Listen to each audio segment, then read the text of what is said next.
stuff in here, makeup stuff, and then down here we have like these awesome little shelves that sort everything, and then a mini trash can on this door. Then there's a little remote for the toilet.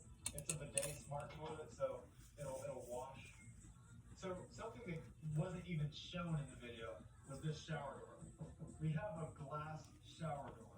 Okay, so now I'm gonna install the shower door. I want to point out how unhappy Colby is in this clip. He just simply did not want to do this. This is one of those really stressful things where if you get it wrong, it's gonna suck forever. I better make sure I get this perfect. But obviously he ended up doing a great job. Thanks, man. And I know if it was shown in the video, everybody would be like, why on earth would you put a glass shower door in here? But it's fine. It's doing great. And you just open it up and walk right in. Well, look how big the shower is. So I got my shower head right here. There's a second one over here. And then we have these sprayers and dual control. So if I want my shower head to be 120 degrees, like really hot, I can make it, while this shower head over here could be 100 degrees cold. There's actually going to be two showers. There's going to be one here and one here. So it's going to be like dual showers. And each one has their own individual controls. So I can make this one cold or this one hot, or just both. And they're going to be raining from the ceiling. When you turn it on, look, it tells you the temperature of the water. Right now it's 84 degrees and climbing, 86. So yeah, you're able to see what temperature water you have before you even touch it. Then we have these awesome built-in shelves for the soap and whatever else that have little LEDs in here. I love them so much. It was actually a huge pain to put them in, but we did, and it's totally worth it because in the morning time I like it dark like this while taking my shower, just waking up. It's almost like a reincarnation of the ice bathroom in a way. Instead of being cold, it's just warmed up. As I said in the main video, I told Kelsey we have a full-size washer dryer unit, and again, I wanted it too. I didn't want to go to a laundromat or deal with a really small one. And I also heard about the washer dryer combos. They had some issues with not drying the clothes all the way and causing mold and stuff. So this dryer combo unit is just great. Obviously, it was really hard to get in here, and behind the scenes, we actually had to remove it twice. All right, I got it jacked up. I hope the refrigerator is easier than this. Oh yeah, it should be. This is very hard. In the master bedroom, we actually have an access panel in one of the closets, so we can actually get behind here, plug it in, do all the water stuff, and have access to fix it. But to take it out, we actually have to pry this molding off, because you can see it's blocking the way for it to come forward. I'm hoping we never have to take it out. Again, Yeah. So this opening right here was something that was really difficult for us to figure out, and I kind of took that project on. What I ended up coming up with was a sliding door that slides all the way closed like this. It's great for blocking out sound and making the office a bit more private, but it also looks awesome. Oh, and look, I don't know if you see this, but all of our doors, we put glass panels inside of them. It makes it so much more luxurious. Yeah, I never specified this in the actual video, but we made every single one of our doors, put the glass in there, and put the film on to make it look frosted. This is another place we could have saved some weight. These doors are solid wood, and the glass inside there is a 1/4 inch thick.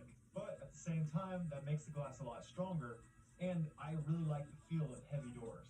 And this is the office, guys. This is where I edit all my videos. I do all my work on here. I got 2 computer screens. I got a printer, a keyboard because I like music. Oh, and a separate AC unit over here.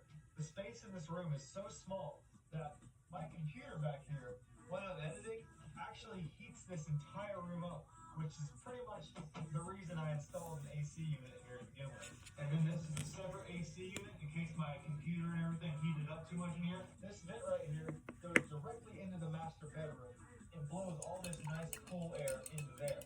So the master bedroom has AC, just like we did in our double-decker micro camper video. Now I got a little air purifier right here. We take the air quality very seriously in the bus. It's very easy to have bad air quality in here. So we have air purifiers, we run filters, all kinds of stuff that we had to think about, and we're still figuring it out. In the office, when you close one door, 2 more appear. We got the electric door right here with all our breakers and everything in it. Right here's our breaker box. It's where all the electric runs back to. It's the same thing you'd see in a house. Like, seriously, this is a house. it's a great spot for it because you can't see it really, and it's completely accessible. And then we got the attic door.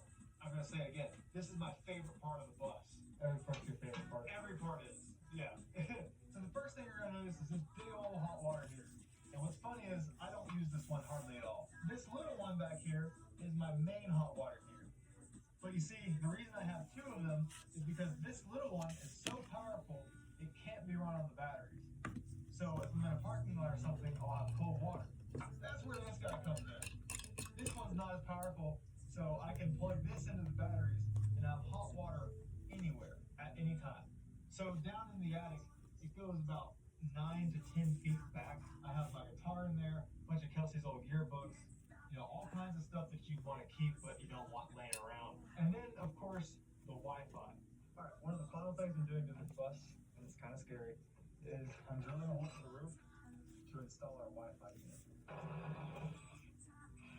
This thing right here is our Wi-Fi unit, and all these cables go to an antenna way back up here, and you can see it on the deck.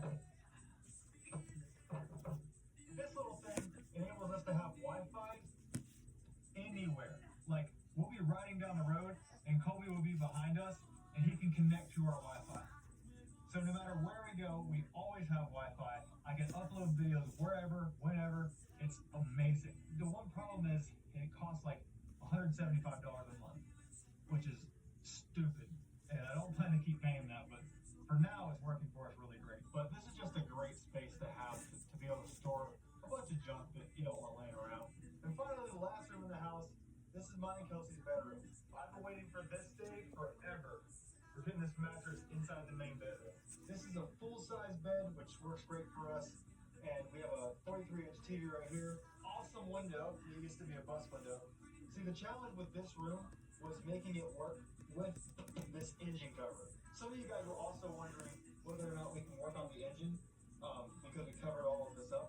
And the answer is yes. This bus was actually covered up to begin with. There's never a place to service the bus from the inside. It's only ever been serviceable from